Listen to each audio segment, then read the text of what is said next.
قسم قرآن کی قسم، تمام ملائکہ سماوات کی قسم، ہر شہری ایک تسبیح پڑھے، ہر نحوست، ہر مصیبت، ہر مشکل دور ہو جائے گی۔ ایک مستقل وظیفہ ہے، ایک مستقل انداز توسل ہے۔ پڑھ کے تو دیکھیں، کر کے تو دیکھیں۔ بسم اللہ الرحمن الرحیم۔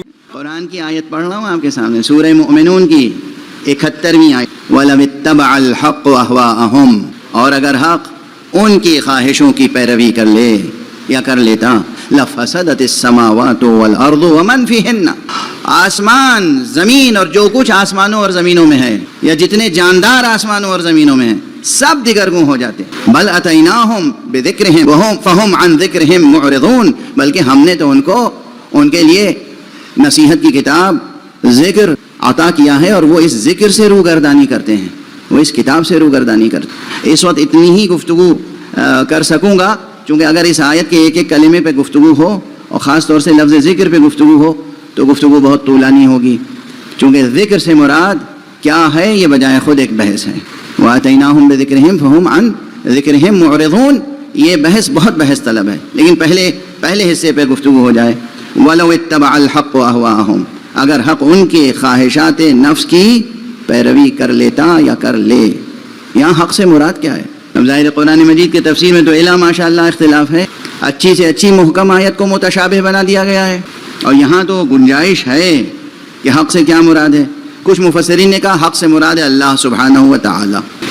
ٹھیک ہے، مان لیتے ہیں، اللہ تو اللہ ہے، معبود ہے، خالق ہے، اس کے لیے تو قضیہ منتفی با انتفاع موضوع ہے، یعنی اس کے لیے تو کسی کی بھی پیروی کرنے کا سوال ہی نہیں پیدا ہوتا۔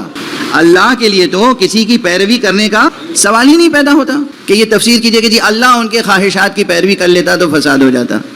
اللہ کس کی خواہشات کی پیروی کرے گا؟ اچھا، ان کے خواہشات کی پیروی نہیں تو کیا کسی کی پیروی کرتا ہے خود؟ نعوذ باللہ، 100,000 بار نعوذ باللہ۔ بہرحال اس کی جو بھی تفسیر و تعویل کرنے کی کوشش کی جائے، فرض کیجئے خدا ہے، تو تنہا خدا ہے کیا؟ اور خدا پیروی کرے یا پیروی نہ کرے تو اظہار کس سے ہوگا؟ خدا کی مشیتوں کا، خدا کے فیصلوں کا اظہار کس وسیلے سے ہوتا ہے؟ خدا کے احکام کا اظہار کس وسیلے سے ہوتا ہے؟ خود قرآن مجید کی آیتیں گواہ ہیں کہ جس طریقے سے لفظ مولا ہے نا، وقت کم ہے اس لیے میں تیزی سے حوالہ دے کے بس آگے بڑھ رہا ہوں۔ اللہ بھی مولا ہے،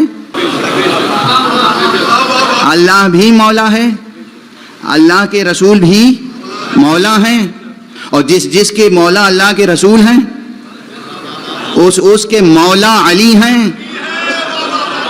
یعنی لفظ مولا، یہ اس مولا اللہ کا بھی نام ہے، رسول کا بھی نام ہے، علی کا بھی ایک نام مولا ہے۔ اسی طرح خدا کی قسم اور قرآن کی قسم، قرآن مجید کی آیات اور ان تعویلات کی روشنی میں عرض کر رہا ہوں جو ائمہ اہل بیت سے ہم تک پہنچی ہیں، خدا کے ناموں میں سے بھی ایک نام حق ہے، محمد کے ناموں میں سے بھی ایک نام حق ہے، علی کے ناموں میں سے بھی ایک نام حق ہے۔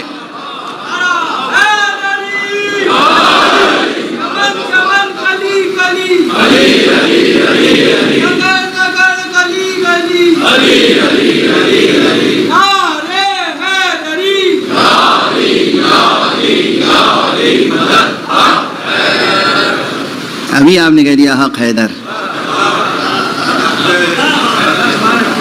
اللہ بھی حق، محمد بھی حق، علی بھی حق، اللہ بھی مولا، محمد بھی مولا، علی بھی مولا، اللہ بھی ولی، محمد بھی ولی، علی بھی ولی، اللہ بھی سرپرست، محمد بھی سرپرست، علی بھی سرپرست، اللہ بھی حاکم، مصطفیٰ بھی حاکم، علی بھی حاکم۔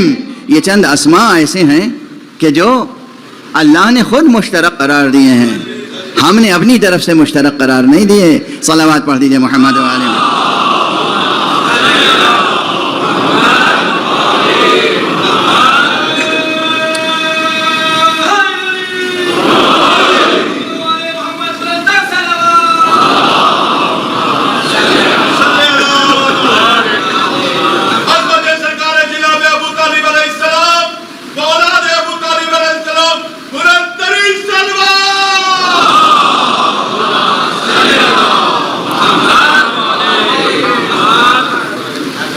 اللہ کے لیے تو میں سمجھتا ہوں کہ کوئی بھی یہ آسانی سے باور نہیں کرے گا کہ اللہ کے لیے کسی کی بھی پیروی کرنے کا کوئی سوال پیدا ہوتا ہے۔ یہ ہے دراصل حضور علیہ الصلوۃ والسلام کے لیے، اور رسول کے لیے بھی ہے اور جان رسول کے لیے بھی ہے، رسول کے لیے بھی ہے اور جان رسول کے لیے بھی. اور تاریخ نے دیکھا. اب یہاں پہ لفظ حق جو استعمال ہوا ہے تو ایک بات عرض کر دوں کہ پہلے تصور کیجئے معنی حق، معنی حق کا تصور کیجئے پہلے. ابھی جو بحث ہو رہی تھی، ڈکشنری میں جا کے حق کے معنی نہ دیکھیے گا، ڈکشنری میں لفظ کے بدلے لفظ مل جائے گا. آپ لفظ سے بلند ہوں، تصور کریں اس مجرد معنی کا تصور جسے حق کہتے ہیں. تو مجھے بے اختیار لکھنؤ کے ایک شاعر کا شعر یاد آتا ہے ایسے موضوعوں پر. جناب سید افسر نواب لکھنوی صاحب مرحوم بہت اچھے استاد شاعر تھے، بہت اچھے استاد شاعر تھے، اور میں سمجھتا ہوں کہ کئی جنتوں کے قبالے ان کے نام ان کے ایک شعر کے صلے میں ہو گئے ہوں گے. اور وہ شعر یہ ہے کہ ہر ایک ذہن میں ہے کچھ نہ کچھ تصور حق. صرف مسلمانوں کے لیے نہیں، حق کا تصور تو ہر ذہن میں ہے، لیکن بہرحال ہر ایک ذہن میں ہے کچھ نہ کچھ تصور حق. ہم اس تصور حق کو حسین کہتے ہیں.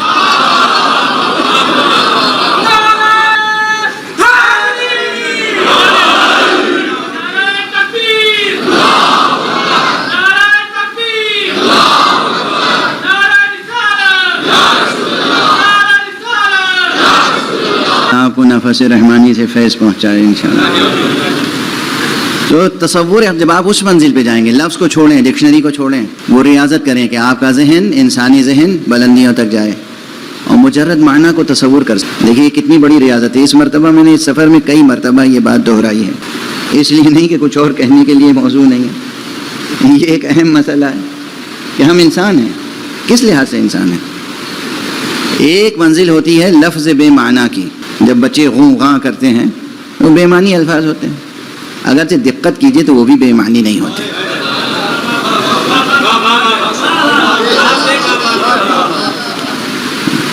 چائلڈ سائیکولوجی پڑھیے کہ بچے کے منہ سے نکلنے والی کوئی آواز بے معنی نہیں ہوتی. یہ ایک الگ چیپٹر ہے. اب یہ کوئی ایک دو اشرے کے لیے کافی ہے یہ مضمون کہ چائلڈ سائیکولوجی کیا ہے اور قرآن کی روشنی میں کیا ہے اور اسلام کی روشنی میں کیا ہے، اور بچے کی زبان سے جو آوازیں نکلتی ہیں، بچے کے منہ سے جو آوازیں نکلتی ہیں وہ کیوں نکلتی ہیں اور کس وقت کیسی آواز نکلتی ہے. تو بچے کے لفظ سے، بچے کے منہ سے بھی جو الفاظ نکلتے ہیں وہ بے معنی تو نہیں ہے، لیکن مثال کے طور پہ عرض کر دیا ہم نے کہ جو غوں غاں الفاظ نکلتے ہیں اس لفظ بے معنی سے لے کر معنی بے لفظ تک ذہن انسانی کا ارتقا ہونا چاہیے نا. وہ معنی جو لفظ میں ادا نہ ہو سکیں، ذہن انسانی اس تک پہنچ جائے. واضح ہے جوانان عزیز؟ ارے آپ کی ہمتوں کو مہمیز کر رہا ہوں. لوگ کہتے ہیں یہ کیا چاہتے ہیں، تو سمجھو کیا چاہتے ہیں. ہم چاہتے ہیں کہ کب تک زمین پر رہو گے. نیت ہوتی ہے، ایک مقصد ہوتا ہے. فضائل و مصائب پڑھنا سب سے بڑا مقصد ہے، اور پھر ایک بڑا مقصد یہ ہے کہ فضائل اور مصائب صرف پردہ سماعت تک نہ رہ جائیں، صرف ذوق سماعت کی پرورش نہ ہو، روح کی بھی وہ پرورش ہو کہ روح کم سے کم کچھ تو بلند ہو کہ ہمارے قدموں سے زمین چھوٹے تو صحیح.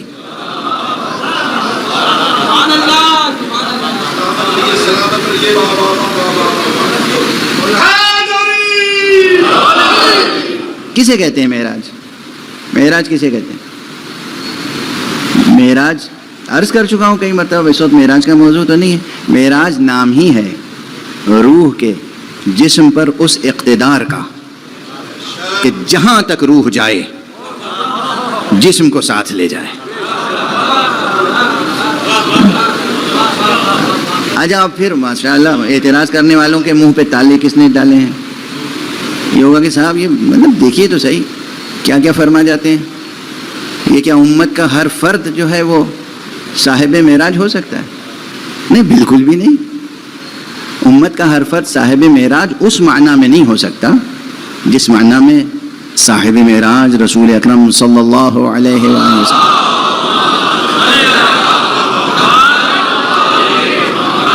مگر یہ سب استعارے ہیں جو آپ کے لیے قابل فہم ہونے چاہیے کہ کب تک زمین پر رہو گے.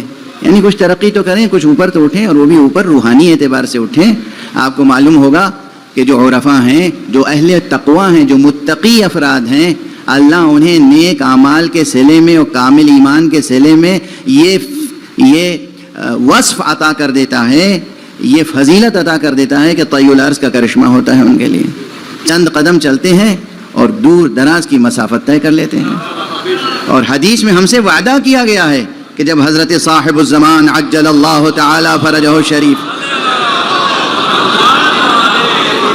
تشریف لائیں گے تو جو سچا عاشق ہوگا آپ کا اور آپ کی قدموں میں جا کر جان دینے کی خواہش ہوگی اس کی، تو اس کے لیے طی العرض ہو جائے گا. چند قدم چلے گا اور دنیا میں کسی بھی دور دراز مقام پر ہو امام کی خدمت میں. تو یہ کیا معصوموں کے لیے ہے؟ یہ کس کے لیے؟ ارے یہ ہمارے لیے، آپ کے لیے، آپ کے بچوں کے لیے ہے.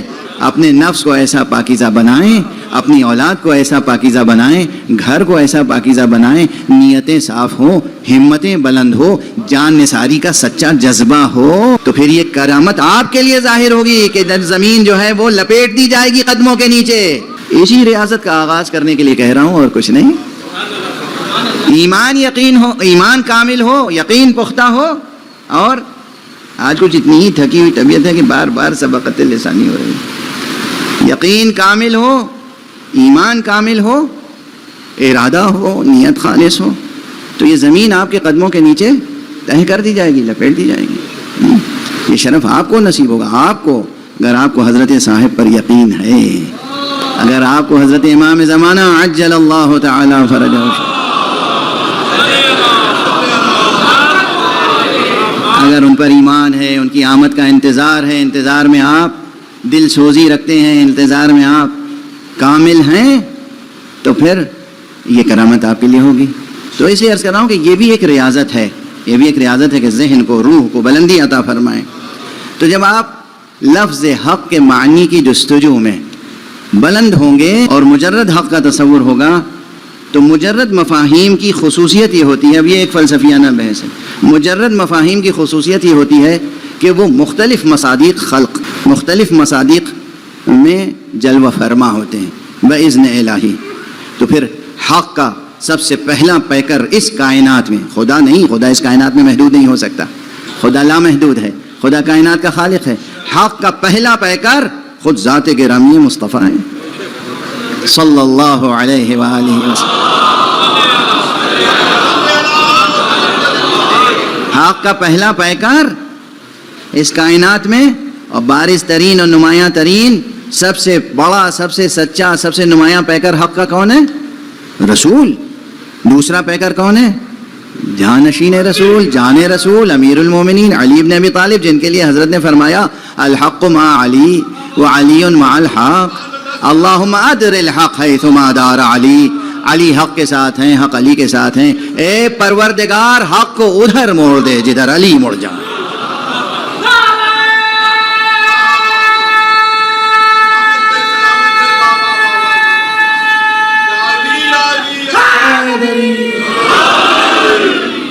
اب بس ایک جملہ عرض کروں، آیت کیا کہہ رہی تھی؟ وَلَوِ اتَّبَعَ الْحَقُّ أَهْوَاءَهُمْ، اگر حق ان کی خواہشوں کی پیروی کر لیتا.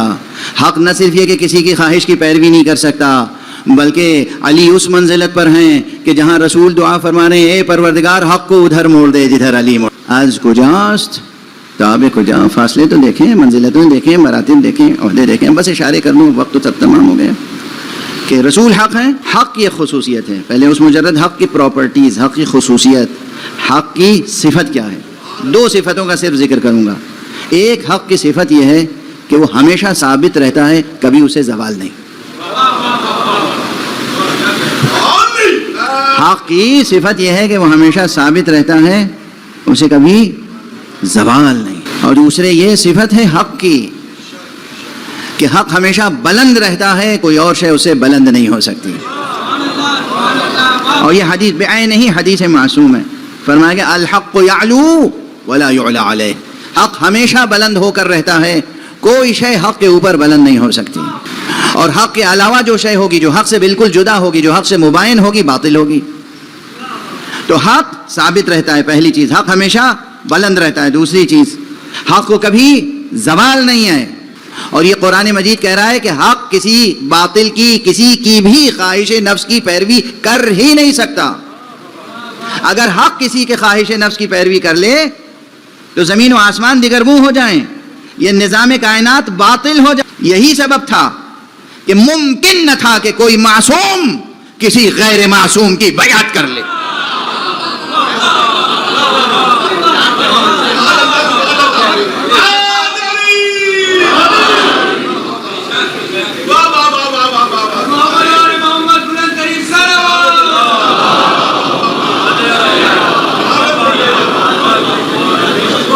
قرآن کا اعلان ہے, قرآن کا اعلان ہے, لو اتبع الحق اہواءہم, اگر حق باطل خواہشوں کی پیروی کر لے, باطل پر جو لوگ ہیں ان کی خواہشوں کی پیروی کر لے, زمین و آسمان دگرگوں ہو جائیں.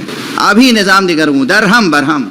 قرآن کا اعلان ہے, میرا نہیں ارشاد ہے, میری درخواست نہیں ہے, میرا معروضہ نہیں ہے, قرآن کا اعلان ہے. حق غیر حق کی پیروی کر ہی نہیں سکتا.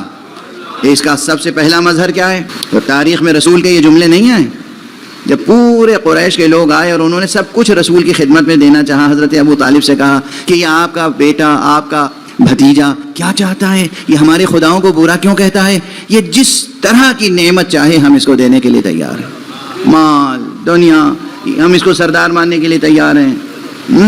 3 باتیں بطور خاص ذکر کی گئی ہیں تاریخ میں. ایک یہ کہ اگر مال چاہیے تو جتنا مال سونا چاندی تمہارا بھتیجا چاہے ہم اس کو دے دیں. اگر وہ چاہتا ہے کہ اس کی حکومت تو ہم اسے حاکم مان لیں.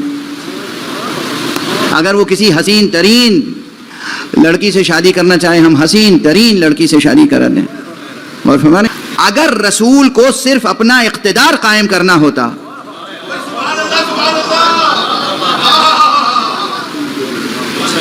تو سب خود ہی پیشکش لے کے آئے تھے, اقتدار قائم ہو جاتا.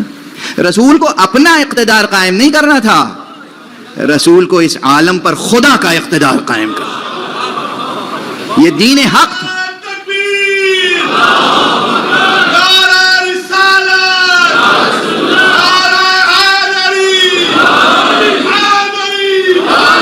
حدیث میں ہے, حدیث صحیح میں, ایسی صحیح السند حدیث ہے کہ جسے حضرت کے اور اہل بیت کے دشمن بھی نقل کرتے ہیں کہ ایک مرتبہ جو مومن صلوات پڑھتا ہے اللہ اس مومن پر 10 رحمتیں نازل کرتا ہے.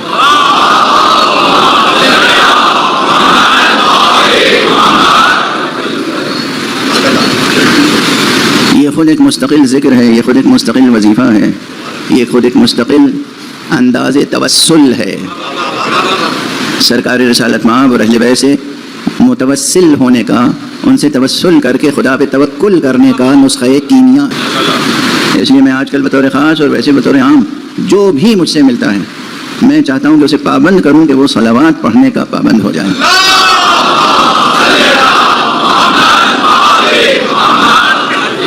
خدا کی قسم, قرآن کی قسم, تمام ملائکہ سماوات کی قسم, اگر اس مملکت پاکستان کے تمام شہری صرف درود پڑھنے کے باقاعدہ پابند ہو جائیں تو اس ملک کی تمام مشکلیں دور ہو جائیں گی. اس فقیر کی بات یاد رکھیے گا, اگر سب پابند ہو جائیں, سب, ہر شہری جو منصبوں پر ہیں, بڑے بڑے عہدوں پر ہیں ان سے لے کر, اور ہر شہری اگر حضور پر صلوات پڑھنے کا پابند ہو جائے کہ روزانہ ہر شہری ایک تسبیح صلوات پڑھے, اس مملکت سے ہر نحوست